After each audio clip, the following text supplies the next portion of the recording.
Ryan's office revenge. When Charlie Brennan handed me that $75,000 severance check in front of 200 people at our annual company meeting and said thanks for your years of service to the Brennan family, he thought he was being generous. What he didn't realize was that he just triggered the most expensive handshake in his family's 60-year business history. My name is Vince Dalton. I'm 47 years old, and until 3 days ago, I was the guy who kept Brennan Manufacturing running when everything else fell apart. For 22 years, I've been the one they called at 2 a.m. when a production line went down, when a major client threatened to walk, when the numbers didn't add up and someone needed to figure out why. Charlie is 42, 5 years younger than me, but I've known him since he was a college kid doing summer internships, while I was already running the operations floor. His father, old man Brennan, used to joke that Charlie learned more about manufacturing from watching me than from his fancy business school. That was back when jokes between us still felt comfortable, but let me back up to that moment in the conference room, because that's where everything changed. The Brennan Manufacturing main conference room overlooks our production floor through thick glass windows. You can see the whole operation from up there, the stamping presses that shape automotive parts, the assembly lines where workers bolt together components that end up in Ford trucks and Tesla batteries, the quality control stations where Elena's team checks every piece before it ships. I built most of that layout myself, back in 2003 when we were struggling to compete with overseas manufacturers. Old man Brennan had given me a simple directive: make us efficient enough to survive, or we're all looking for new jobs. It took me 8 months of 70-hour weeks, but I redesigned the entire flow. Eliminated bottlenecks, reduced waste, cut production time by 30% without sacrificing quality. Charlie stood at the front of that same conference room now, the one where his father and I used to plan production schedules every Monday morning for 2 decades. Behind him, a projector displayed slides showing our best year ever. Record profits, expanded contracts with Ford and Tesla, efficiency ratings that made industry publications want to interview us. This success didn't happen by accident, Charlie said, his voice carrying that smooth confidence he'd picked up from his MBA program at Northwestern. It took vision, dedication, and the courage to evolve with changing markets. I was sitting in the back with the operations team, same spot I'd occupied for every company meeting since 1999. Elena Rodriguez from Quality Control was on my left, Mickey Kowalski from Maintenance on my right. These were people who understood how things actually worked, who knew which machines needed extra attention on humid days, which suppliers delivered on time versus which ones required follow-up calls, which processes couldn't be rushed no matter what the timeline said. Elena leaned over and whispered, "He's using your efficiency slides again." She was right. Every chart, every graph, every improvement metric on that screen had my fingerprints on it.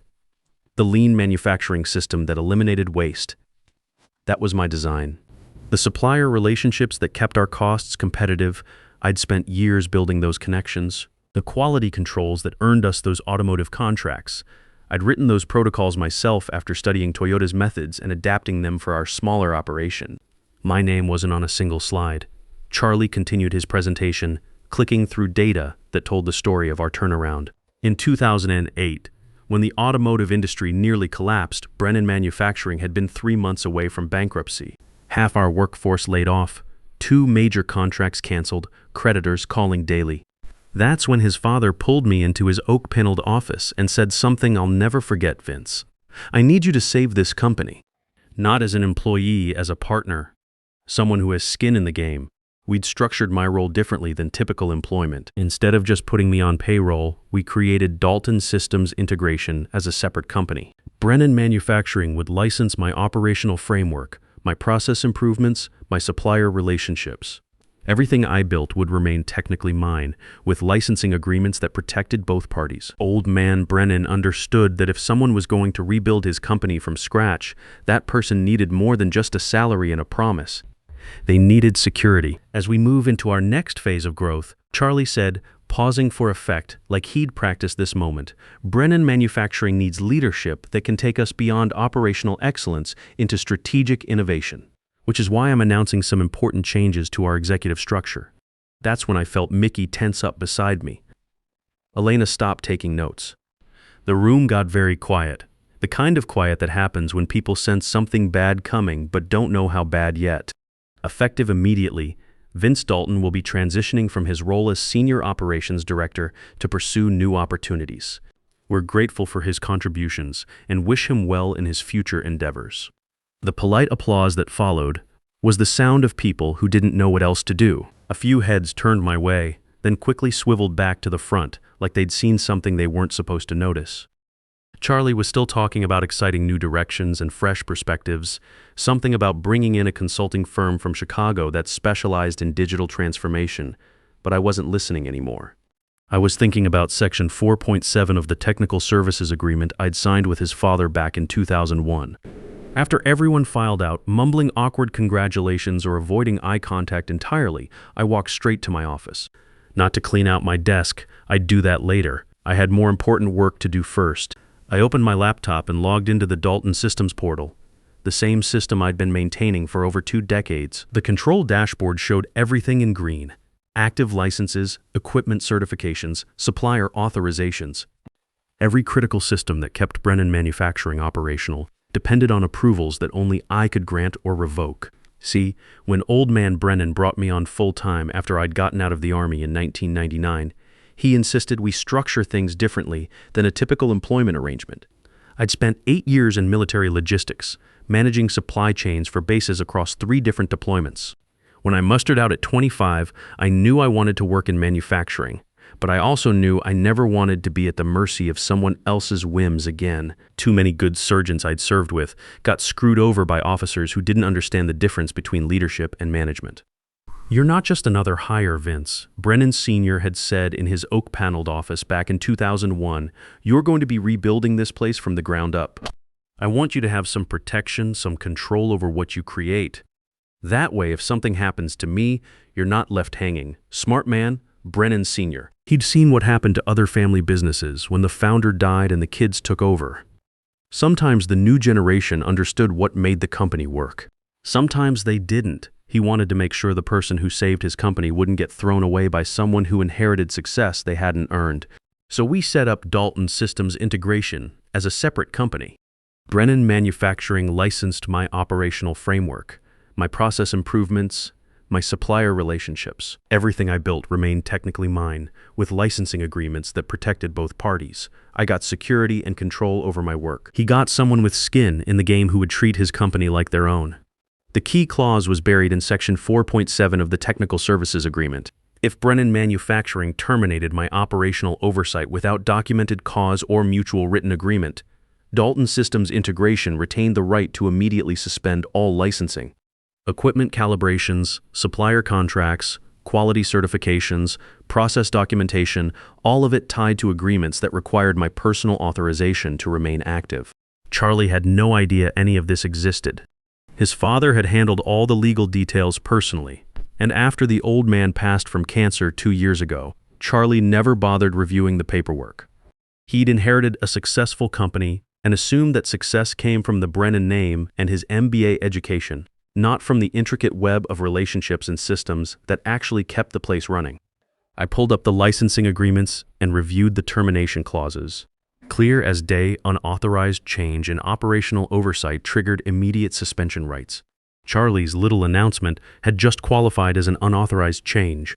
He'd made his decision without consulting the Technical Services Agreement, without mutual discussion, without proper notice. In legal terms, he'd breached contract. But I didn't want to destroy anything. 22 years of my life had gone into building this operation. Elena, Mickey, Rodriguez from the union, the guys on the production floor, these were good people who depended on steady paychecks. I wasn't about to put them out of work just to make a point to Charlie. What I wanted was clarity. I wanted Charlie to understand exactly what he was throwing away. At 11:47 p.m., I initiated a controlled shutdown protocol. All licensing agreements would transition to suspension mode at 8 a.m. the following morning. Production equipment would enter maintenance lockout, functional, but requiring authorization codes that only I possessed. Supplier relationships would flag for reauthorization before any new orders could be processed. Quality certifications would show as pending review, which meant no shipments could leave the facility until I personally signed off. Nothing would be damaged. Nothing would be lost permanently, but nothing would work either. The beauty of the system was that it had been designed with security in mind from the beginning. Every piece of equipment on our floor required periodic recertification for safety and quality standards. Those certifications were tied to Dalton Systems integration, not to Brennan manufacturing. The automated processes that ran overnight to reconcile inventory, generate production reports, and coordinate with suppliers, all of that required license validation that renewed every 30 days. Charlie's consultants could study our operation for months and still not understand the interdependencies I'd built into the system. It wasn't malicious, it was professional. When you're responsible for millions of dollars of equipment and hundreds of jobs, you build redundancies and safeguards. You make sure that critical knowledge doesn't walk out the door with one person, but you also make sure that the people who created that knowledge have protection. I went home to my wife Sarah and our quiet house in the suburbs. Didn't mention what had happened at work. Didn't stress about what would come tomorrow. For the first time in months, I slept like I was back in the barracks, completely out. No middle-of-the-night anxiety about production schedules or client deadlines. My phone started ringing at 8:23 a.m. Charlie's number flashing on the screen. "Vince, we have a situation here. The production lines won't start up." Everything's showing error codes. I was sitting at my kitchen table, drinking coffee and reading news on my tablet. Sarah had already left for her job at the elementary school. The house was peaceful. "What kind of error codes?" I asked. "Authorization failure, licensing invalid, certification required. Our IT guys can't figure it out. None of the equipment manuals make sense." Sounds like a licensing issue. "Have you checked your technical services agreements?" Long pause. I could hear voices in the background, people talking fast and loud the way they do when expensive things aren't working. "What technical services agreements?" "The ones your father signed with Dalton Systems Integration back in 2001. They cover operational oversight, equipment authorization, supplier relationships, pretty much everything that matters for day-to-day operations." More silence, then Charlie's voice, smaller now. "I need you to come in. We need to talk. I'm not an employee anymore, Charlie. You made that clear yesterday in front of everyone. If Brennan Manufacturing needs technical consulting, you'll have to contract with Dalton Systems Integration." "Vince, come on, don't be like this. I'm not being anything. I'm following the agreements your father and I signed. The same agreements that protected this company when your dad got sick and couldn't work for 6 months. The same agreements that kept everything running smoothly during the transition after he passed. You want to change the relationship, that's your right. But changes have consequences. By noon, the losses were adding up fast. $50,000 per hour in idle production time, and that was just the direct costs. The Tesla contract had penalty clauses for missed deliveries, $25,000 per day for every day we were behind schedule. Ford was already asking questions about delays on their truck component orders. Our reputation for reliability, built over 22 years of never missing a deadline, was starting to crack after just 4 hours. Mickey called me around 1 p.m., his voice stressed in a way I'd rarely heard. Mickey had been with the company almost as long as me, starting as a maintenance apprentice fresh out of high school and working his way up to head of facilities. If there was anyone who understood how all the pieces fit together, it was him. "Boss, they got consultants in here trying to figure out the equipment lockouts. These guys don't know a torque wrench from a socket set. One of them asked me why we couldn't just reboot the machines like they were computers. How's the crew handling it? They're asking what you want them to do. Management's telling them to cooperate with the consultants. But nobody trusts these outsiders with the machinery. Rodriguez is talking about calling a safety meeting if they keep trying to override the lockout systems." Rodriguez was our union steward, a solid guy who'd been looking out for the workers for over a decade. If he was considering safety protocols, it meant the consultants were getting dangerously close to doing something stupid. "Tell Rodriguez to follow standard safety procedures. If the consultants can't demonstrate proper certification for the equipment they're trying to access, the lockouts stay in place." That's what I figured, but Charlie's getting pretty heated about it. He's been on the phone with these consultant guys for the last hour, and they're promising they can have everything running by end of day. I almost laughed. These consultants probably looked at our operation and saw standard manufacturing equipment that should respond to standard procedures. What they didn't understand was that our efficiency came from custom modifications, proprietary calibrations, and process integrations that had been refined over 2 decades. You couldn't just walk in with a manual and expect to figure it out in an afternoon. That afternoon, Elena messaged me on Signal. "Quality control systems are all frozen. Can't run inspections, can't approve shipments, even if production was running.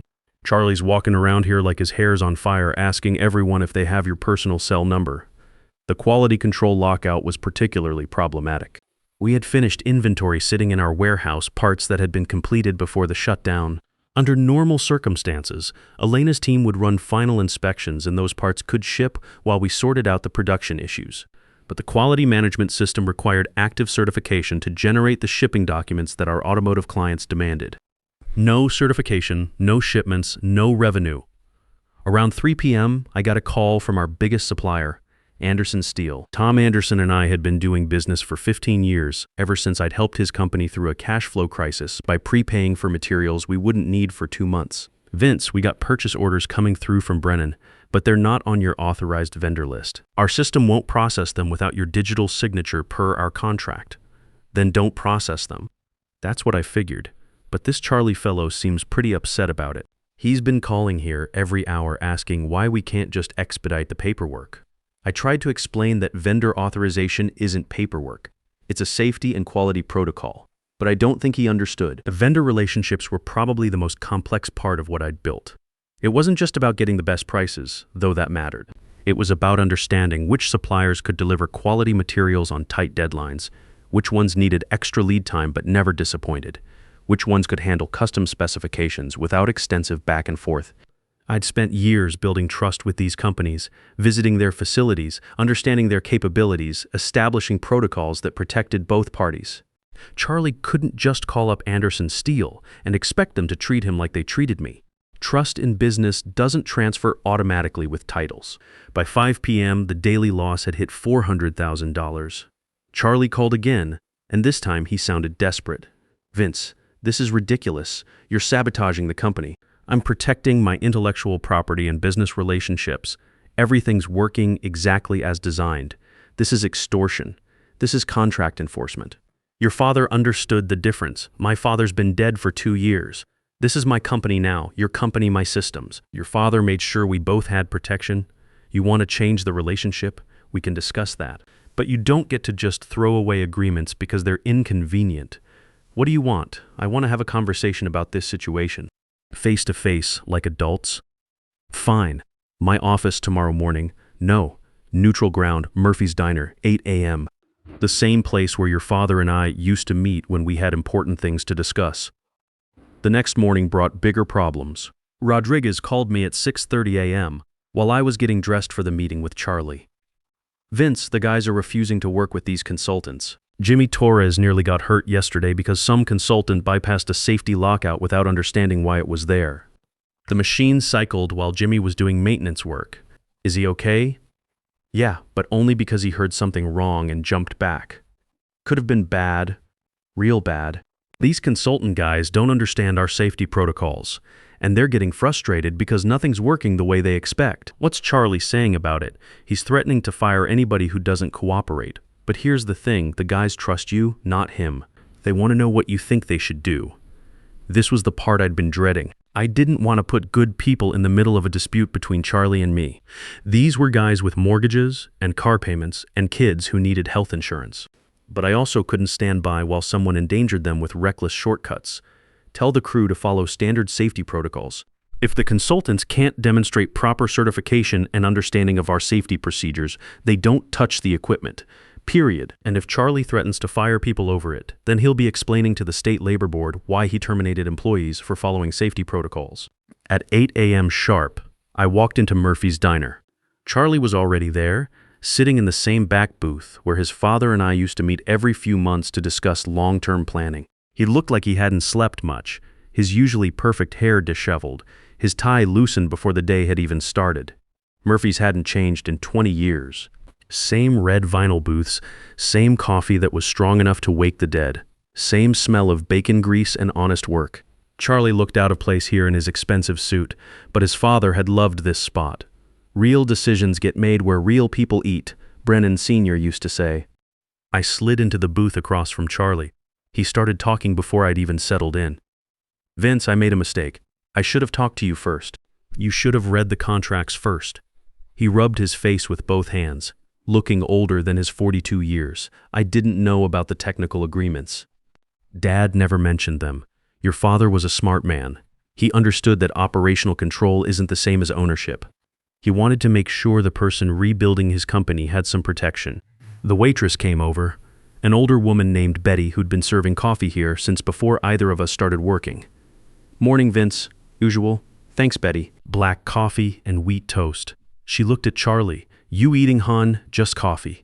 After she left, Charlie leaned forward. "What do you want?" "I know this isn't just about contracts. You could have called me, explained the situation. Instead, you shut down the entire operation. What I wanted was respect. What I wanted was a conversation before you made decisions that affected 22 years of my work. What I wanted was acknowledgement that the success you were bragging about in that meeting didn't happen by magic." "Okay, I get it. I screwed up the announcement. But we're past that now. What's it going to take to fix this?" I slid a folder across the table. New technical services agreement.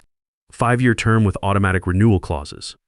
Dalton Systems Integration becomes the exclusive operational partner for Brennan Manufacturing. I maintain control over all process improvements, supplier relationships, and quality systems.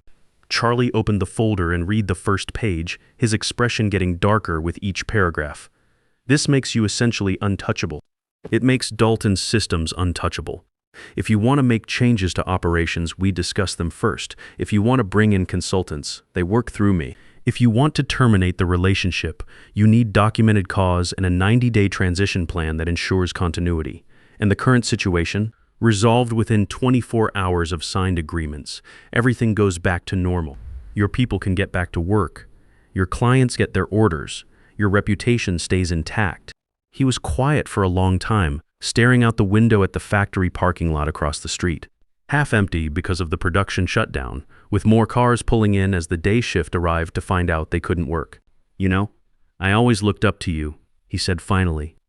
"When I was in college, coming home for breaks, you were the guy I wanted to impress. Dad always talked about how smart you were, how much the company depended on you. Then why didn't you talk to me before making changes?" "Because the board was pressuring me. The investors wanted to see fresh leadership, new ideas. They kept saying I needed to put my own stamp on things, stop relying on Dad's old team." "And your wife?" He looked surprised that I knew about Melissa's influence. "She kept saying I needed to assert my authority, show everyone that I was really in charge now, not just living in Dad's shadow. Your authority comes from competence, not from firing competent people. Your father knew that." Betty came back with our coffee and my toast. The diner was filling up with the breakfast crowd, construction workers, retirees, people who understood the value of honest work and fair dealing. Charlie looked around like he was seeing the place for the first time. "If I sign this," he said, "what changes between us, professionally?" "We work together like before, but with clear boundaries." Personally, I shrugged. "That's up to you. Trust isn't something you can put back together with a contract." By day 3, the losses were approaching $1.2 million. The Tesla contract penalties alone were $75,000. Ford had started asking pointed questions about our reliability. 2 smaller clients had called to express concerns about our ability to meet upcoming deliveries. More importantly, the story was starting to get around the industry. Word spreads fast in manufacturing, especially in a region where everyone knows everyone else's business. Other family companies were watching to see how this played out, wondering what happened when you throw away institutional knowledge for fresh thinking. Charlie signed the agreements that evening, in his father's old office, with his lawyer present to witness the documents. By the next morning, all systems were operational. Production lines hummed back to life, shipments resumed. Suppliers processed orders.